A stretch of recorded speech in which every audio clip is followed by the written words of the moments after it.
चीन की तरफ से रेयर अर्थ मिनरल्स के एक्सपोर्ट पर लगाई गई पाबंदियों का असर दुनिया भर की सप्लाई चेन पर पड़ने की आशंका जताई जा रही है। इन पाबंदियों को लेकर के भारत के ऑटो उद्योग ने पहले ही आपत्ति दर्ज करा दी है। चीन के रेयर अर्थ मिनरल्स का इस्तेमाल दुनिया भर में ईवी, रिन्यूएबल एनर्जी, रक्षा, इलेक्ट्रॉनिक्स में होता है और चीन ने इनके निर्यात के लिए लाइसेंस की शर्त लगा दी है। दुनिया भर के करीब 60% रेयर अर्थ मिनरल्स पर चीन का कंट्रोल है और इनकी लगभग 90% रिफाइनिंग चीन में ही होती है। सर, रेयर अर्थ को लेकर के आखिर में इतना पैनिक क्यों देखने को मिल रहा है और आपूर्ति के अंदर गिरावट से कहाँ कितना असर पड़ता हुआ दिखाई देगा?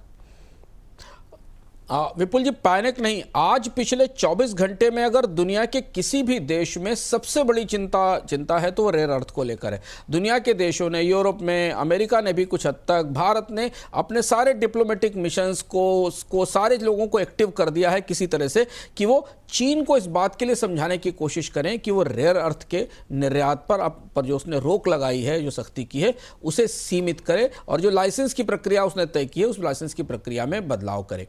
उसकी सबसे बड़ी वजह यह है और इसमें पिछले 24 घंटे में कई बड़े घटनाक्रम हुए हैं। अमेरिका ने अपने यहाँ डोनाल्ड ट्रंप ने एक विशेष आदेश जारी करने की तैयारी की है जो डिफेंस के अधिकारों के तहत आएगा। रेयर अर्थ की डिमांड को देखते हुए रेयर अर्थ की खोज और आयात बढ़ाने के लिए सिक्योरिटी जैसी राइट्स लेने की, सिक्योरिटी जैसे अधिकार लेने की बात कही है।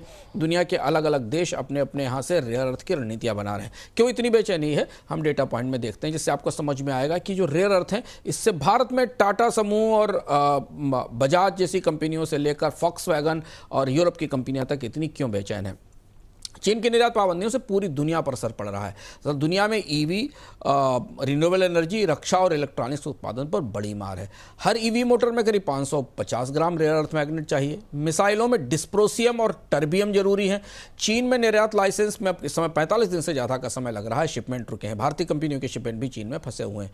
यूरोप और भारत की ऑटो कंपनियों ने यह चेतावनी दी है कि अगर रेयर अर्थ की आपूर्ति नहीं बढ़ी तो 2025 की जुलाई तक, यानी साल अगले महीने तक, पूरी दुनिया में की ऑटो कंपनियों में अधिकांश उत्पादन ठप हो सकता है।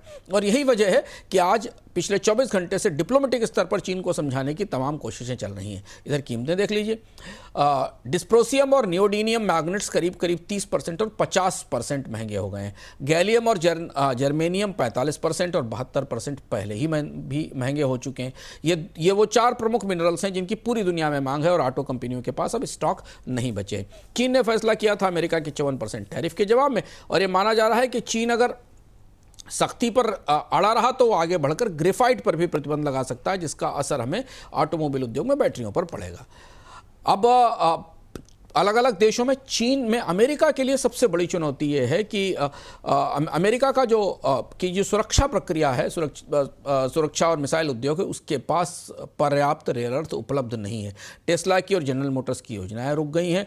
ऑस्ट्रेलिया, जैसे हमने आपको बताया था कि अमेरिका में एक नए कानून की तैयारी चल रही है, नई खदानें खोजने की कोशिश की जा रही है। कनाडा के साथ साझेदारी की जा रही है और इसके साथ $439 मिलियन का रिसाइकलिंग फंड बनाया गया है। डिफेंस एक्ट के तहत रेयर अर्थ को बढ़ावा देने के लिए ट्रंप कुछ विशेष अधिकार लेने की तैयारी कर रहे हैं। यूरोप में फॉक्सवैगन की 70% ईवी बिक्री खतरे में पड़ गई है। यूरोप भी इस कोशिश में है कि किसी तरह से रेयर अर्थ के नए स्रोतों की तलाश की जाए। जापान में टोयोटा और फैनुक जो हाइब्रिड कार है, इसके लिए जो रेयर अर्थ की ज़रूरत है, इसके उत्पादन पर गिरावट है। ऑस्ट्रेलिया के साथ जापान ने कुछ आपूर्ति के नए रास्ते खोजने की कोशिश की है। भारत का किस्सा तो पिछले 2 दिन से जी सॉरी सर, जी आप कंटिन्यू कीजिए सर।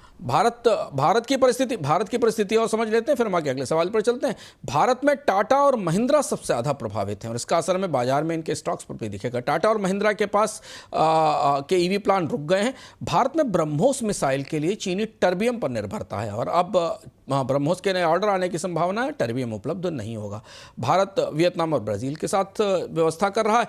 सबको ये पता है कि चीन का इन रेयर अर्थ मैग्नेट के उत्पादन पर करीब 90% नियंत्रण है। अब सर, समस्या यहाँ पर यह है कि इतना बड़ा संकट है, इसके बारे में काफ़ी डिटेल में आपने एक्सप्लेन किया, लेकिन अब यहाँ पर समाधान क्या हो सकता है और इसकी कोई प्रयास, इसकी कोई कोशिशें की जा रही हैं? वॉक्सवैगन और टेस्ला ने क्या किया है विपुल जी कि पैरेलली सरकारों के पैरेलल कुछ कूटनीतिक बातचीत करके अपने लिए निर्यात लाइसेंस हासिल कर लिए हैं, जबकि भारत की टीमें जो शिपमेंट फंसे हुए हैं उनको छुड़ाने के लिए चीन से बात कर रही हैं। कूटनीतिक रिश्ते बहुत अच्छे नहीं हैं जिन देशों के, उन्हें चीन से इन शिपमेंट्स को लाने में मुश्किल हो रही है। वॉक्सवैगन और टेस्ला ने अपनी व्यवस्था कर ली है। जापान को चूंकि पता था, तो जापान के पास 60 दिन का रणनीतिक भंडार है, इसलिए जापान ऑस्ट्रेलिया से नई आपूर्ति की कोशिश कर रहा है। भारत के पास अभी कोई बड़े ऐसे विकल्प उपलब्ध नहीं है। इसके अलावा अमेरिका सबसे ज़्यादा दबाव में है। अमेरिका ने रिसाइकलिंग की कोशिश की है, लेकिन रिसाइकलिंग से 10 से 20% ही सप्लाई बढ़ाई जा सकती है। कुछ कोशिश हो रही है डिस्पोजियम मुक्त मैग्नेट बनाने की, लेकिन सफलता सीमित है। कुछ कंपनियां अब इस कोशिश में हैं कि वे अपने मैग्नेट के उत्पादन के पूरे प्लांट ही चीन में लगा दें जहां से कच्चा माल आ रहा है। तो फिलहाल अभी तुरंत कोई ऐसा तत्काल उपाय ऑटो उद्योग के पास नहीं है, क्योंकि नई खदानें 2035 तक आना शुरू होंगी। जो नए प्रयोग हो रहे हैं सिलिकॉन कार्बाइड जैसे में रेयर अर्थ पर निर्भरता घटाने के लिए, वो उसमें भी अभी लंबा समय लगेगा। रेयर अर्थ का भंडार बनाने में भी लंबा समय लगेगा।